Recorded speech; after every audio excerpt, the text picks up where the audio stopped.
what do the Pittsburgh Steelers need to go right? And what players do they need to step up this year to have success for the upcoming 2023 NFL season? Now, this is a new series that I'm starting to begin on the podcast.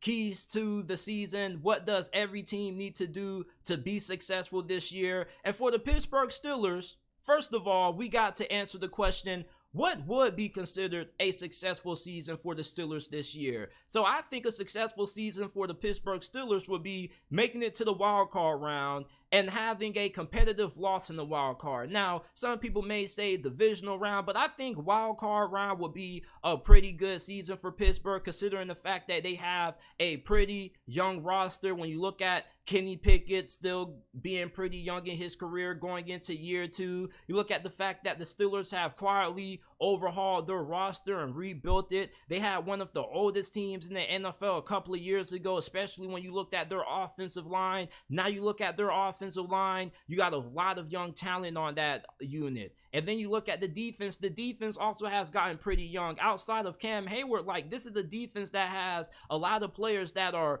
pretty much in their primes right now. So for the Steelers, my biggest keys to them being successful this year, first of all, starts and ends with Kenny Pickett going into year 2. Kenny Pickett was not as bad as what a lot of people make him out to be. Like, a lot of people look at the numbers and they look at the touchdown to interception ratio, which looks really ugly, but you can tell the people who use that argument, the whole stats argument against Kenny Pickett not having a good rookie season, obviously didn't watch the games, because after his first month starting, he had one of the better touchdown to interception ratios in the NFL, and plus the Pittsburgh Steelers were in the playoff conversation when he was healthy. Like, you got to remember, when he got injured and he wasn't able to play against the Carolina Panthers and Mitch Trubisky was playing, like, the Steelers were moving the ball. It's just that Mitch Trubisky was turning the football over in the red zone. So if Kenny Pickett would have played those games, the Steelers would have been a playoff team, and y'all can fight me on that, man. Like, I don't care. And then plus, you look at the fact that he took really good care of the football. Like, the mistakes that he made early in his first 4 games, he didn't make those similar mistakes during the second half of the season, especially when he came back healthy. And plus, he was really big in game-winning drives. When it came to moments when Kenny Pickett had to just find a way to put the Steelers in position to win, he came through. So I don't really care about how he starts the game. All I care about is, are you a quarterback who can rise to the occasion in big moments? And that's something that Kenny Pickett did very often last season during his rookie season that not a lot of people talk about, because most people just judge Kenny Pickett's rookie season based off his stats. So for Pittsburgh, you need him to take a giant leap this season. There's no ifs, ands, and buts about it. Like, Kenny Pickett cannot struggle. You need Kenny Pickett to at least be a top half of the league QB this year when it comes from a performance perspective. You're not going to win this division having below average to average QB play. Like, I'm sorry, I know you Steeler fans are going to get upset with that, but there are way too many talented teams in this division that have great QBs. When Lamar Jackson is healthy, the Ravens are normally in the conversation for having the number 1 overall seed in the AFC, and he won 70% of his games as a starter. And you already know how good the Cincinnati Bengals are with Joe Burrow at QB. And the Cleveland Browns have Deshaun Watson. If Deshaun Watson wakes up and he snaps back to the quarterback that he was when he was playing for the Houston Texans before he got traded, if the Steelers don't get at least top half QB production out of Kenny Pickett this year, this team is not going to make it to the playoffs. And this is coming from a Pittsburgh fan. And I'm not saying that Kenny Pickett isn't capable of being able to play at that level, but what I am saying is this: if he doesn't play at the top half level this year, it's going to be a struggle for the Steelers to make it to the playoffs, because you're going to be facing teams that have some of the top QBs in the game. And they also have some of the best rosters in the game. So you need Kenny Pickett to take a giant leap in development. You don't need him to be an elite QB. You don't need him to be a top 10 QB for you to make it to the postseason. But you at least need him to be ranked around the top 15 QBs in the league this season, which I think will be massive improvement for Kenny Pickett. And plus, most people aren't expecting Kenny Pickett to be all that great anyway. Like, most people think he's going to be around that throughout his NFL career. He may have a couple of seasons that may surprise people, but most people expect Kenny Pickett to be a top 15 QB that you can win with as long as he has the pieces around him. And the Steelers did a good job at doing that and improving the offensive line and trading for Allen Robinson. So he has a good group of receivers around him. And then he has a better offensive line than what he had last season. They're calling this offensive line the picket fence. Now, the most important player on the offensive line who is going to have another big impact on how the Pittsburgh Steelers season goes this year is rookie left tackle Broderick Jones, who they drafted in the first round out of Georgia. Now, I was really happy when the Steelers drafted him in the first round. This dude is a massive human being. He's an incredible athlete, and there's no way he can be any worse than Dan Moore. Like, Dan Moore was an undrafted player, and you know, Pittsburgh is one of those organizations that they love to give people opportunities, but Dan Moore should not have been the starting left tackle for Pittsburgh as long as what he was. And the left tackle position is one of the most valuable in the NFL. If you don't have a good left tackle, that can be the difference between you winning and losing 3 to 4 additional games. So when you have a good left tackle, some of the best pass rushers in the NFL, such as your Myles Garrett's of the world, end up having a difficult opportunity when you have a franchise left tackle.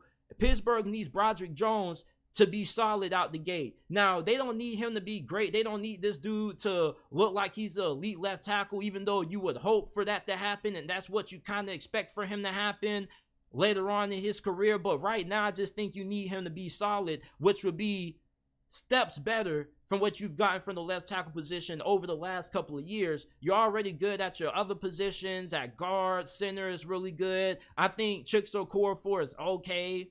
All right, I think you could do a lot better than him, but I do think he's a pretty serviceable right tackle.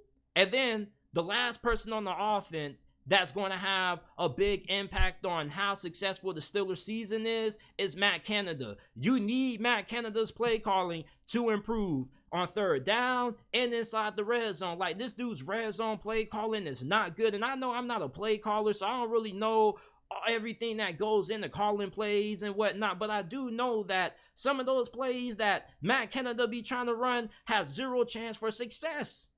And then you look at how he calls plays on third down. Like, I remember there was one game when this dude called a halfback pitch. Like, what are you doing calling a halfback pitch, man? You know we don't have the offensive line to be running a halfback pitch on 3rd and 1. If you just don't give the ball to Najee Harris up the middle and let him run. Some of Matt Canada's play callings were really head-scratching, and that's me keeping it PG. And then he also needs to dial up some more deep bombs for George Pickens, man. Like, I don't get why the Steelers didn't take more deep shots down the field. The George Pickens, man, George Pickens needs to be heavily involved in the offense this year. Like, George Pickens is one of those receivers that you can force feed the ball due to his skill set. He's one of those receivers that he doesn't need to get open from running great routes and all that. He's one of those receivers that you see downfield, and if he has one-on-one coverage with no safety help over the top, you throw that thing, and you don't care what the play ends up resulting in, because the majority of times he's going to win those situations. So if you're Matt Canada, you need to make sure that George Pickens gets over 100 targets this year. Matt Canada needs to do a better job at utilizing his personnel, because he didn't really do a good job at it last season. And I know I'm not one to be able to question being the offensive coordinator and the play calling, because I never called plays outside of playing Madden. But I do know one thing, that George Pickens needed way more opportunities to catch those 50-50 balls than what he was given last year. And then you got Allen Robinson also, and you got Deontay Johnson, who can do a lot of the dirty work for you underneath, being a really fantastic route runner and being great after the catch. So there's a lot of weapons in the passing game at receiver for Kenny Pickett. You also have Pat Freiermuth.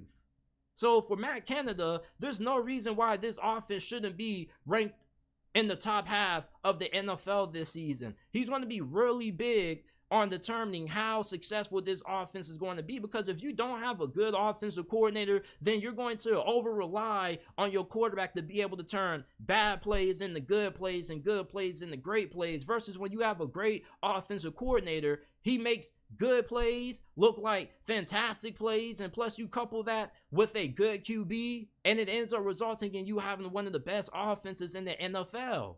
So when you look at Patrick Mahomes, like, yeah, he has Andy Reid calling the plays, but Patrick Mahomes makes Andy Reid look better as a play caller, because he can turn the average plays into great plays and the good plays into epic plays. And for Kenny Pickett, just not having a good offensive coordinator could kind of hold him back this year. So for Matt Canada, his play calling needs to step up if this offense is going to improve this season. And then On the defense side of the football, you know how good Pittsburgh is up front. You have one of the best defensive lines in the NFL. Your secondary is probably going to be what makes or breaks this defense. And if the Pittsburgh Steelers are capable of being able to make it to the playoffs, you need Joey Porter to be really good out the gate this year. Now, he needs to be at least one of the best rookie cornerbacks in the NFL. He needs to be a top 3 rookie cornerback this year. It doesn't matter if he's the best one, the second, or third one. He just needs to be a top 3 cornerback, because the cornerback position for Pittsburgh, it hasn't been bad, but it's just been okay. And you can tell, like, when the Pittsburgh Steelers got to go against some of the better QBs in the NFL, that secondary gets torn up every single time. So you need Joey Porter to be a really good cornerback right out the gate. As a matter of fact, you hope that he kind of ends up being an elite QB, playing like how Sauce Gardner did last season. Now, although that's, you know, having some overly optimistic expectations, but you at least hope that he can have a good rookie season. Maybe not on the caliber of Sauce Gardner, but if he can be a good cornerback, you will like that, because that position hasn't really been a strength or a weakness. It's just been okay. And when you play good QBs and you got okay cornerback play, it doesn't really end up looking pretty too often.